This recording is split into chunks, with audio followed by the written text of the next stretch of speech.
Hello and welcome you for the next topic on exceptional statistical methods.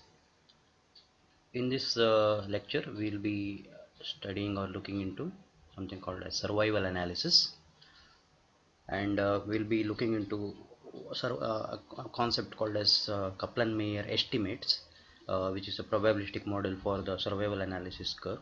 Then we'll be seeing how to plot survival curves, that is Kaplan-Meier curves. How can we plot it? Now, before we get into that, let us see what is survival analysis.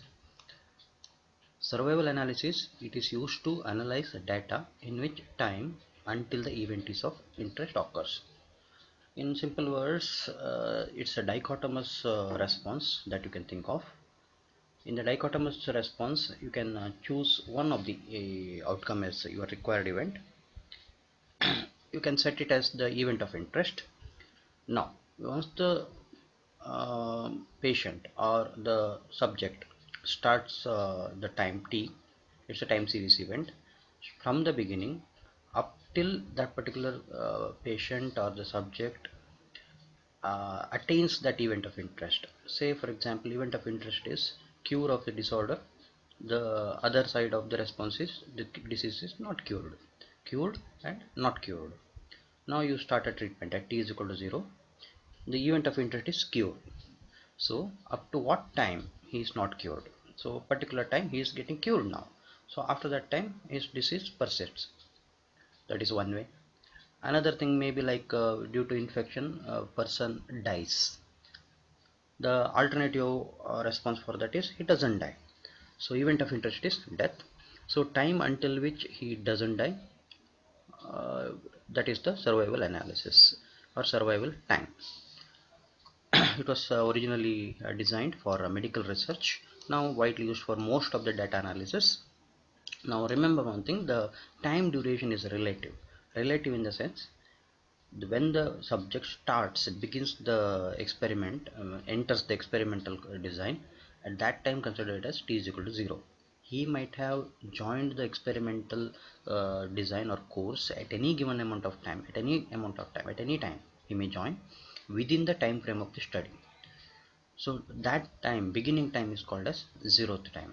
And most important thing is, all the subject who enter the experimental design at their corresponding t is equal to 0, all of them have the same survival probability, that is equal to 1. Remember, we are talking about probabilities. So the range of probabilities 0 to 1. So our response is always 0 to 1. Now when I say 0 to 1, you think of something like what we have seen earlier, logistic model. There also we have come across response as 0 to 1. But because of something called a censorship, here we come across something called a censored data. For that reason, survival data you may not be able to fit with the logistic model. You'll have to go for something else. Let's see what it is. And one important aspect that you need to observe is survival data, usually they are not normally distributed. They're either skewed to the left or right. They're always skewed, so normal distribution you may not be able to apply. That means most of the time it will be non-parametric data. One example that you can think of is death. Other examples of responses: cure of disorder, getting infected, getting cured of infection, failure of a machine, time until tumor recurs, time until cardiovascular death. These are different examples of response, that is event of interest. It happens or it doesn't happen. So you need to choose the response wisely and carefully when you design the experimental set. Now this is the probability of survival time. This is the survival function, survival probability. What it means is this is f of t. F of t is nothing but the event occurs at this time. 1 minus of that is the reverse probability, that is complementary probability of that. So this is a survival. So time, what is the probability for which he survives? F of t is for probability of death. So 1 minus of that we measure, and y-axis is plotted in terms of survival probability. Starting it is always 1. At t is equal to 0 it is always 1. Then onward survival probability goes on decreasing. At t is equal to infinity the probability is always 0. So x-axis is time here. So survival probability always ranges from 0 to 1. Survival probability ranges from 0 to 1 and always starts with 1, and it's always decreasing order, it never increases. Before you get into something called a censorship, data censoring, let me take one example, illustrative example. Then let me come back to that concept. Now let me assume that I am doing an experimental design. Look at this particular diagram which I am highlighting. So I am starting with t is equal to 0. T is equal to 0. For 100 days I will carry out the experiment. Within that duration of 100 days, at any given time, the patient or the subject may enter the experiment. There are 5 subjects that are considered. Subject 1, 2, 3, 4, 5. Subject 1 enters on 0th day. The dot represents event of interest. Let me say that the event is getting infected. Whether he gets infection or not is the question. If he gets infection, event of interest is occurred. If he doesn't get infected, event of interest is not occurred. Dot represents here, in my experiment or example here, event of interest occurred. If there is no dot, it means the event of interest did not occur. Okay, on 80th day of the 100 days, he experiences event of interest, means getting infected. Subject B, on 20th day he appears, on 60th day event of interest takes place.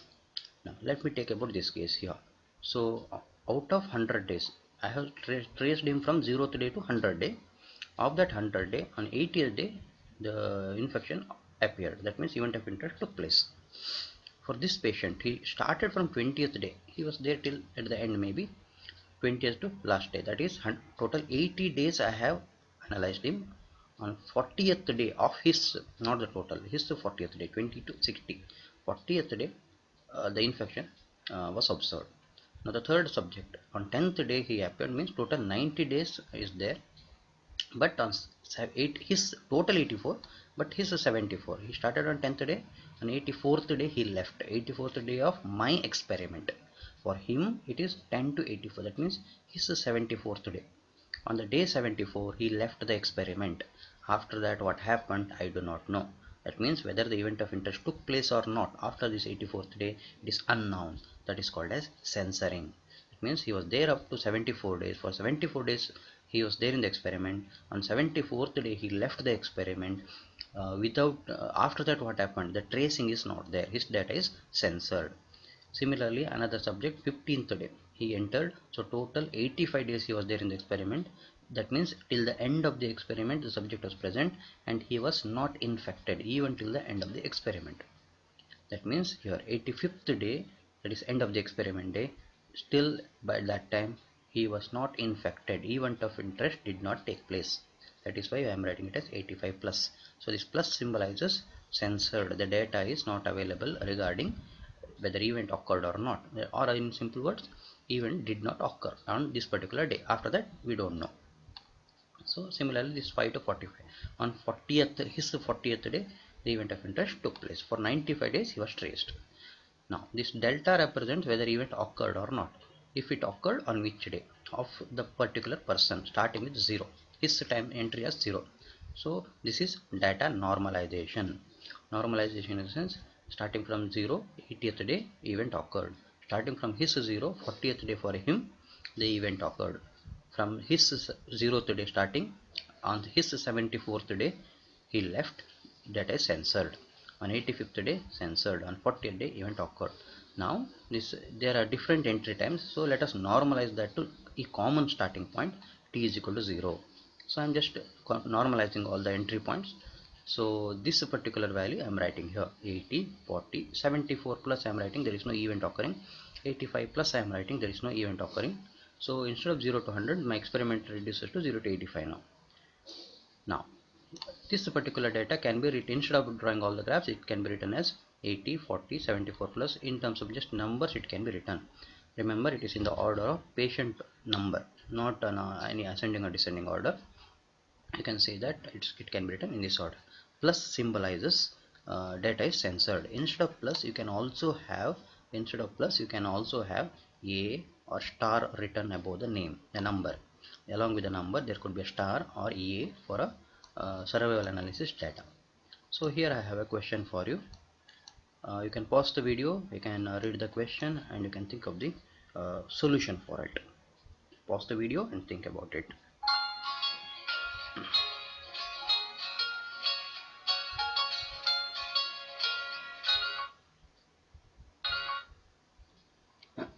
Alright, the question is sixth subject. That means instead of 5 I have one more subject here.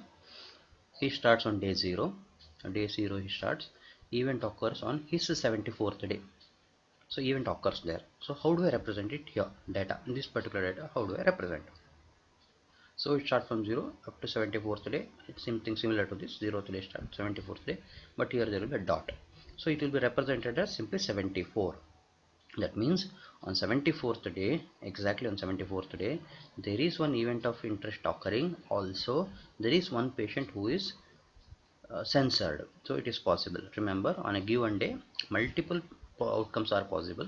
That is, one set of outcome is event of interest occurs. Another set of event, the subject undergoes censorship. So both possibilities are there. So it's not that it should be unique number here. It could be repetition. So let us see the details of censorship. Now, censored in the sense, censored means only some of the individuals have experienced the event, some may not have experienced the event. So that is called as censorship. So those who have not experienced that particular event, they are censored. So there are different types of censoring here. One is called as right censoring, which is most common in almost all the study designs. What is it? So what we have seen in the example previously in the illustration, that is the right censored data, means the subject is known to have survived for at least some time. Up till that time failure did not happen, and after that it is unknown. So that means the patient is surviving for 74 days within the experimental time, but after that what happened, it is unknown. So that kind of data is called as right censored data. There is a possibility that certain patients or subjects have encountered that particular event of interest before the start of experiment, before t is equal to 0. That is called as left censoring. There are some experiments which may require such kind of information, but it is not commonly encountered data. Now to analyze this particular survival curve, I have already told you that most of the data is non-parametric. Whether the data is parametric or non-parametric doesn't matter. In both the cases, Kaplan-Meier product estimate estimator, or simply called as Kaplan-Meier estimator or Kaplan-Meier curves. There are two things. Estimator is the data number, curves is the graph. So this particular method is quite commonly used. So let us see what it is. Kaplan-Meier estimates. Now Kaplan-Meier estimate is nothing but it's a probabilistic data. It it calculates a probability. Let's see what is survival time first. Survival time is defined as the time starting from a predefined point, that is t is equal to 0, to the occurrence of event of interest, that is t. For example, earlier we have taken last sixth subject as 0 to 74. Started at 0th time up to 74th time, 74 day he was surviving, and that day survival vanishes. So his survival time is 74. Now you have set of data. What is the probability that or what proportion of the whole population survives up to 74th day? So that kind of analysis we do it here. So that is Kaplan-Meier estimate.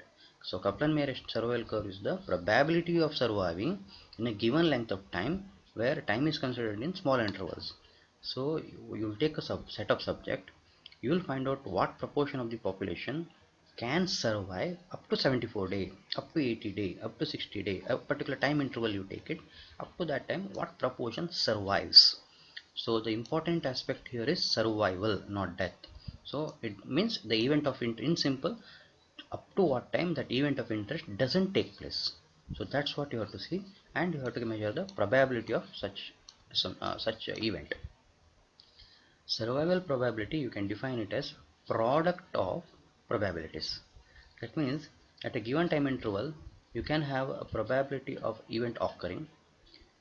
So 1 minus of that is survival. You have to find out survival of at an interval multiplied by the probability of such survival in the previous intervals. So it is a cumulative probability that you have to calculate. In a simple way, this is the equation that you can define. So it is a product. Capital P represents product multiplications of these terms, 1 minus di by ni. So I is the time interval, ti is the time interval. At this time interval, ni is the total number of risks at that particular time, the subjects that are under risk. Di is nothing but event of interest, the subject that have undergone event of interest. 1 minus di by ni is the survival probability of at that particular time interval. Total you have to multiply and find out. So remember, the value always starts from s at t is equal to 0, all have the same probability 1. Remember this. And this s of t decreases further, always it decreases further. And between the interval time, that is from one interval to second interval, between the two time intervals, this s of t remains constant for all the subject, it doesn't change. Censored subjects are considered in the denominator. Censored subject we consider in the denominator in the total at risk, but death, censored is not a death, remember it. Death, or in other words event of interest, censored data is not considered under event of interest. This we'll see it using a illustration. One numerical, let me explain it to you. The data is like this. For this you have to measure the Kaplan-Meier estimates. 4, 7, 8 plus, 3 plus, 5, 9, 7 plus. Where plus is there, it means the data is censored. Plus is not there means data is not censored. So there are 7 experimental data here. So let me write it in the ascending order. Lowest first, highest last. This, let me consider these are number of days. 3rd day to 9th day. T, this is T. What is shown is T, time. Okay. Now let me use this particular equation for all the data one by one. For t is equal to 3, 3rd day, let me say take 3rd day. At risk it is 7, total 7 number of patients or subjects are there, they have entered. So remember, t is equal to 3, when I say it is in small interval in and out at t is equal to 3. On day 3 entry, day 3 exit. So entry point, how many enters the day 3 is 7 total number, and they enter the 7 subjects enter the day 3. On day 3, 0 event, because nobody no event takes place except one censorship. One data is censored by the end of the day, and by the end of the day one data is missing, and that is leaving out the experiment. So total exit at the end of the day is 1. At the end of the day, how many survive? So total income in is 7, 0 event, 1 censored. So it is 7 minus 1 exit. So 6 survived for at the end of this day, and they will be entering the at risk for the next time interval. Next time interval is exactly 4. Remember, the time interval may not be uniform, need not be uniform. So time interval need not be uniform. You can see 3, 4, 5, 6 is not there. It need not be uniform. So the whatever it survives, that many subjects will enter the next time interval, that which is shown here.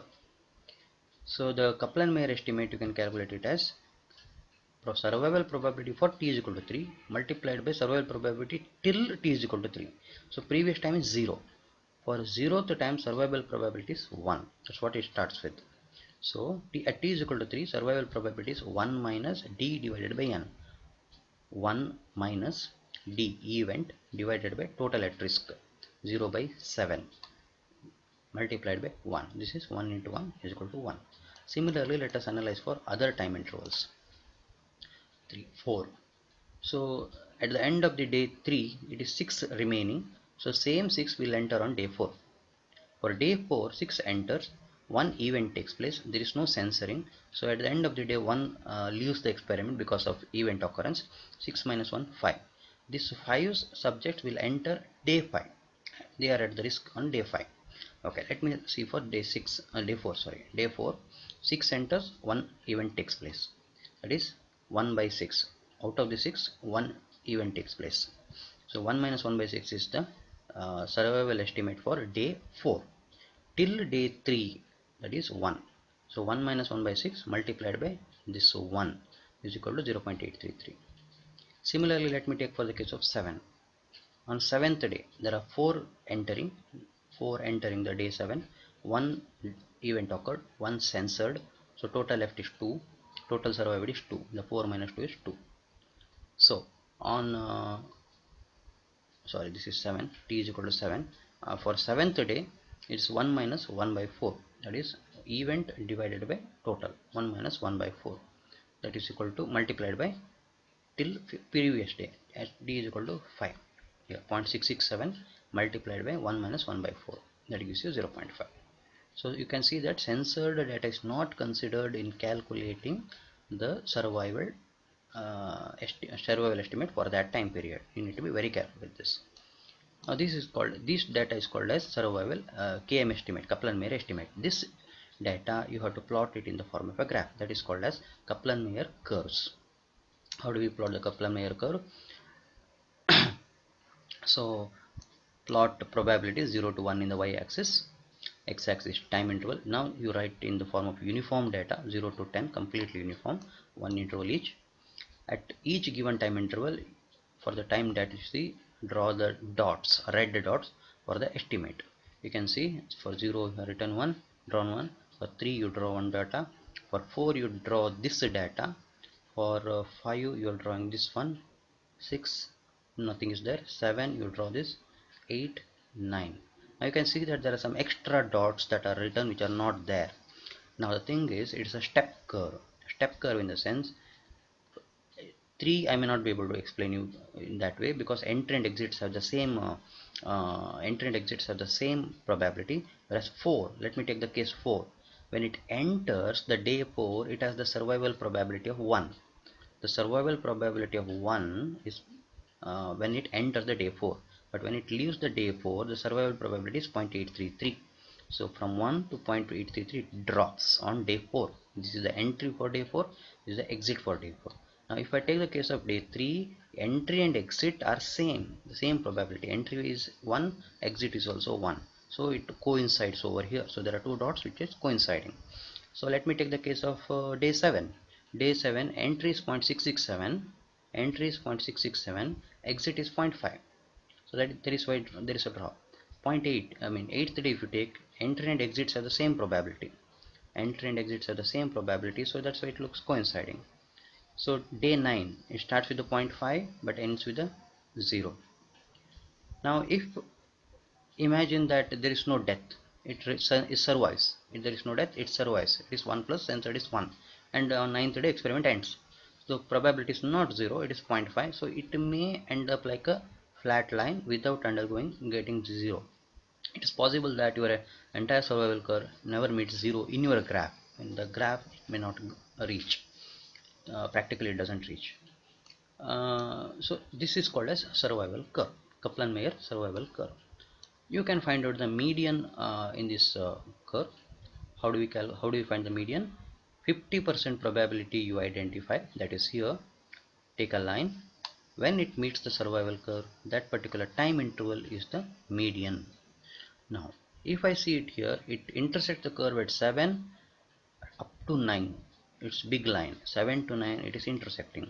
Median cannot be a range, it should be a fixed value. So what we'll do is we'll take the average of starting to end, that is a range of that particular data set. 7 to 9, the average is 8. So if it is intersecting anywhere uniquely, you can take that. For example, say that this is not 0.6, say that assume that it is 0.5. It could have intersected the graph at 7. At that point of time it could have been the median, but now in this case it's not that way. It is intersecting at 7 up to 9. So I'm taking the average of that. 8 is the median time interval. This is the median, 8 is the median. That is how you calculate the Kaplan-Meier estimates and Kaplan-Meier curve and median. So here is another example. You can pause the video and you can read the question.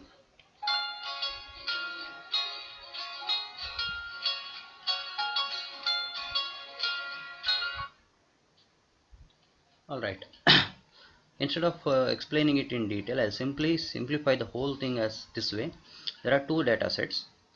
You have to plot them on a same graph sheet. Kaplan-Meier curve, you have to plot it on a same graph sheet. So let us look at that. So you can see that there is no plus involved. That means there is no censorship. All the event is occurring. So I'm not explaining in very much detail here. I'm just taking the previous example as the base. Let me take group A and I'll reorder it. And I'll calculate as per I had to explain in the previous problem. You can pause the video and you can just check the data for this, or you can on your own you can recalculate the whole thing and you will get a KM estimate like this. Plus there is group B data also, that also I'll repeat. I'll take that data 2.5, 3.5, 4, 4 and 4.5. I'll take that and I'll draw one more table for B, group B. So this also you can work out yourself and you can calculate the KM estimate. So KM estimates are calculated twice using the previous illustration what I shown you. So separately for group A as well as group B. Now when you plot, same method you have to follow. For group A, this is the graph. Group B, this is the graph. So those two tables what you calculated, time versus estimate, you have to plot it on the same graph sheet. So group A and group B, and median at 0.5, you can observe that it is at 2 and this is at 4. So the median is 2 and 4. So this is called as Kaplan-Meier survival curve.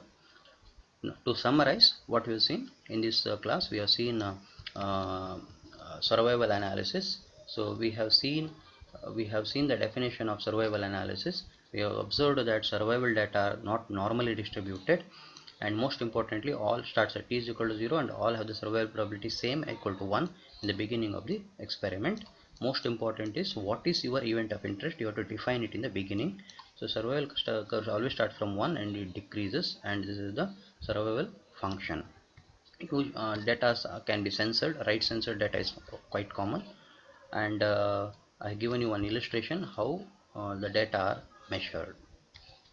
Then we have seen the Kaplan-Meier estimate, how to calculate Kaplan-Meier estimate using one illustration. We have seen how we can draw Kaplan-Meier curve and find the median. Then we have also seen one more example where you can draw multiple curves. Need not be two, it can be more than two. Multiple curves you can plot it on the same graph, Kaplan-Meier curve, and measure the median.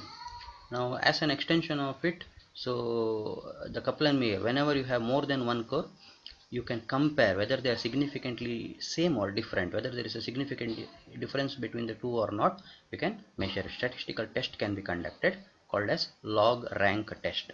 So log rank test is the one of the most common or widely used statistical significance test to identify whether there exists any significant difference between the two groups plotted on a Kaplan-Meier curve. Log rank test is usually measured at each time interval for each data, then summed up for the whole curve. So that ends up with one chi-square test analysis. So that tells you whether there exists a significant difference between the two. So median may be different, but it may not be significantly different. Significance has to be measured. That's the end of this video lecture. Thank you.